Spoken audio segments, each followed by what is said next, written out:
2018 Kia Rio review.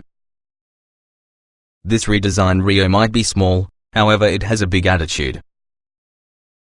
Available being a hatchback or sedan plus in 3 easy-to-understand trim levels, the redesigned 2018 Kia Rio can be a subcompact car that may be simple yet sophisticated. On the outside, we have an all-new look that's grown up and chic. On the inside, the Rio is well assembled and is particularly relatively spacious considering its size. Under the hood, the Rio gets to be a reworked version of Kia's 1.6-litre four-cylinder engine. It has slightly less power when compared with last year, 130 horsepower versus this past year's 138, but Kia says it thought we would trade peak power for further usable power, which means that the Rio feels stronger with the lower engine speeds drivers encounter frequently. The inside appears to have been upgraded, and even though hard plastics still abound, it feels very solidly built.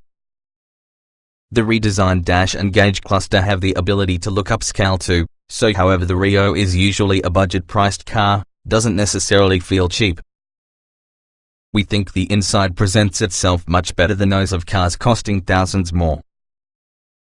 Overall, we're impressed using this little Kia.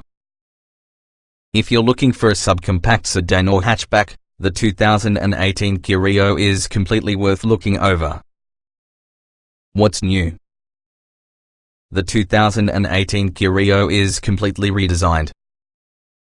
While it could seem somewhat counterintuitive to recommend the very best trim associated with an entry-level car just like the 2018 Kia Rio, we feel the Rio X is just the most desirable from the bunch. The base LX and mid-level S are really fine, however the X gets Kia's Evo infotainment system, a 7-inch center screen, plus the addition of Apple CarPlay and Android Auto. These features are worth the additional money. Additionally, the X gets upgraded safety equipment available as a forward collision warning system with automatic braking. Trim levels and features. The subcompact 2018 Kia Rio is obtainable as with a sedan or possibly a four-door hatchback. Both the hatchback and sedan can be purchased in 3 different trim levels, base LX, mid-level S and top-level X. For the bottom LX, standard features incorporate a 1.6-litre four-cylinder engine, 130 horsepower, 119 pound-feet of torque, a 6-speed manual transmission. A 6-speed automatic is definitely an available option, 15-inch steel wheels, automatic headlights, air cooling, a height-adjustable driver's seat, a tilt-only tire, vacation computer, a rear-view camera, and also a 4-speaker speakers with a 5-inch display, satellite radio, a USB port plus an auxiliary audio input jack. The mid-level Rio S boosts the standard equipment with keyless entry, heated power mirrors, power windows, cruise control, map lights, a sliding center console armrest and storage space, a 60/40 split folding rear seat, a supplementary USB port, charging only, a rear-view camera, Bluetooth connectivity and also a 6-speaker stereo audio. The top-of-the-line X includes the Rio S standard equipment and adds 15-inch alloy wheels, a chrome grille surround, fog lights, a tilt and telescoping leader, a leather-wrapped tire and shift knob, a forward collision warning system with automatic braking, upgraded cloth upholstery, dual illuminated vanity mirrors as well as an upgraded 7-inch center display with Kia's Evo infotainment system, consisting of Apple CarPlay and Android Auto. The X's launch edition package adds red interior trim and partial leather accents. Trim tested. Each vehicle typically can be purchased in multiple versions which might be fundamentally similar. The S in this particular review derived from our full test with the 2018 Kia Rio X, 1.6 litres inline-four, 6-speed automatic, FWD. Driving. The Rio delivers modern-day handling than its competitors and several welcome steering feedback. The economy-oriented tires and strange-sounding engine make it from being truly fun to push. Even though performance is average, the automobile feels better while traveling than competitors. Acceleration. Ours tested 0 to 60 miles per hour duration of 9.1 seconds is average with this segment, and that is also the most effective description because of this powertrain. The throttle fact is linear, plus the Rio feels zippy enough out but runs out of grunt quickly. When pushed, the engine is noisy and sounds strained. Braking. The brakes feel solid and responsive and so are easy to modulate. Under hard braking the auto tracks straight, nevertheless the brakes are disappointed by the economy-oriented tires.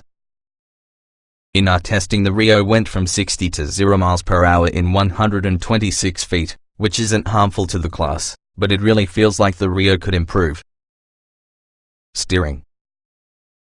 The steering effort is fairly light and builds naturally.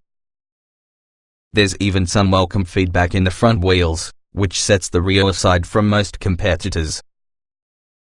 But it is usually a bit darty, therefore you wind up increasing corrections during turns as well as while driving straight. Handling. Body roll can be a bit loose on initial turn-in, however the Rio settles and feels controlled through nearly all of its range. Handling is predictable, however the economy tires protest loudly and understeer can be seen early. Still, the vehicle's predictability and steering feel help you feel confident. Drivability. The shifts are smooth, though the 6-speed automatic does have its work reduced for it. Unlike some CVT-fettled competitors, it needs to shift frequently. It will hold gears but upshifts once you let away from the throttle. It does match revs for smoother downshifts but doesn't execute them particularly quickly. Comfort. The manually adjustable seats are firm but supportive. Climate controls are straightforward, as well as the system is a lot more than up to the work of money temp from the cabin. The Rio is quieter than many rivals, plus the ride is a bit more refined, if a little firmer than subcompact buyers are accustomed to. Seat comfort.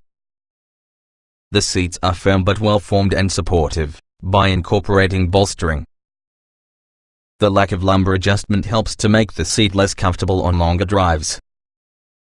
The headrest is aggressively forward, however it has enough vertical adjustability that almost all drivers can work around it. Ride comfort. The Rio's best trick is smoothing out smaller road imperfections which make most cars in this particular class feel busy. The suspension feels sophisticated, but this is usually a firmer ride than most, and even though it takes the sides off bigger bumps, it's buttoned down so you definitely feel more on the road.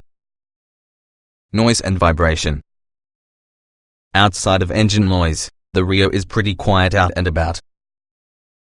In most road conditions, road and tire noise sounds more distant compared to competitors. But wind noise is noticeable around the freeway, plus some conditions bring the tire noise up. Even cruising, it is possible to still hear the engine. Climate control. The Rio relies on a simple 3-dial system that's very simple to watch and understand. It's effective at blowing abnormally cold and very warm, therefore it should keep with any climate. The rear defrosters are a little bit slow, but otherwise this is often a very functional, basic climate system. Interior. The solidly built interior looks elderly and upscaled in that regarding rivals. The array of driving position adjustability provides each feel of any larger sedan. Still, the back seat is cramped, and entry is usually tricky. The excellent touchscreen interface as well as simple controls undoubtedly are a pleasure. Ease people. The buttons are clearly labeled and controls are all too easy to find. We especially such as dedicated hard buttons for infotainment features and menus that allow you bypass navigating the touchscreen system. That said, this is usually a well thought out touchscreen interface that outclasses competitors. Getting in, getting out.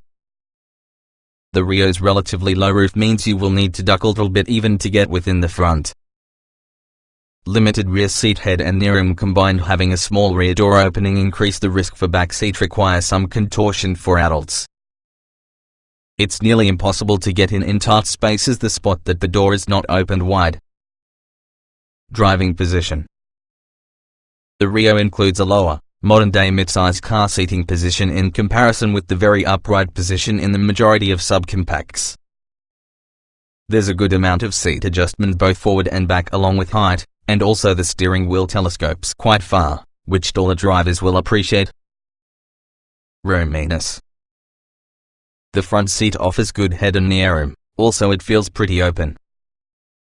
The rear seat is tight in just about every dimension, with less knee room and toe room behind taller drivers than something just like the Honda Fit.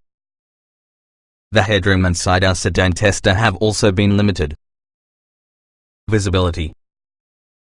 The roof pillars are thick all over, but you are positioned in front so they really don't create problematic blind spots.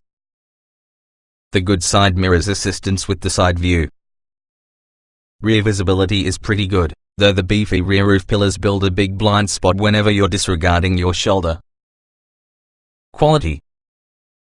Plastics abound, however are handled well, many are textured and so they all feel solidly built.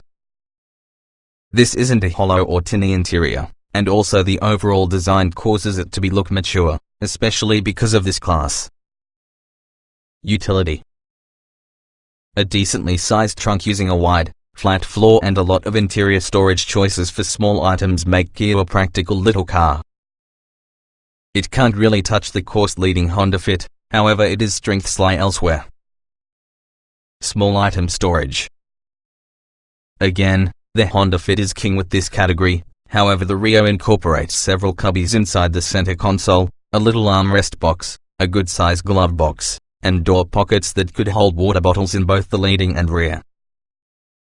You shouldn't possess trouble finding places to stash your stuff. Cargo space. The 13.7 cubic foot sedan trunk is average, but Kia worked hard to produce a wide, flat-load floor in order that it's very usable. The seats fold down for items. The hatchback's 32.8 cubic feet, while using seats folded, can't touch space within the Honda Fit. In practice it is accommodating. Child safety seat accommodation. The latch points are clearly marked, however they are stuck between cushions. They're near the surface, therefore you don't have to dig around to discover them, however are still less simple to get at when compared to cars with ports or flaps. Technology. What technology the Kia has is well thought out, with the excellent touchscreen infotainment system, a surprisingly good stereo, and competent voice controls. Still, competitors offer more active safety measures and driver aids across even more of their range. Audio and navigation. Kia figured drivers choose to use Apple CarPlay or Android Auto than spend on an AF subscription, so NAF isn't available. Audio quality is a lot better than most in the class, with good clarity and depth and not much bass response. You can specify which sources the mode button will cycle through. Smartphone integration. Android Auto and Apple CarPlay work smoothly, however they are only available on the most notable trim level. The infotainment hard buttons make switching in and out of either easy. Below it is just Bluetooth. Our tester was included with front and rear seat USB ports, as well as a 12-volt outlet and O port at the start. Driver aids. Forward collision alert is unobtrusive and return no false alarms inside our time with the vehicle. We also appreciated the animated guidelines inside rear view camera. That said, competitors offer more active safety measures and driver aids. Voice control. The array of controls is fairly limited, nevertheless they work well with minimal misunderstandings when changing C or dialing contact numbers. There are guides on the watch's screen and voice prompts, so you can exchange signal of shorter voice prompts when you finally get the hang with the system.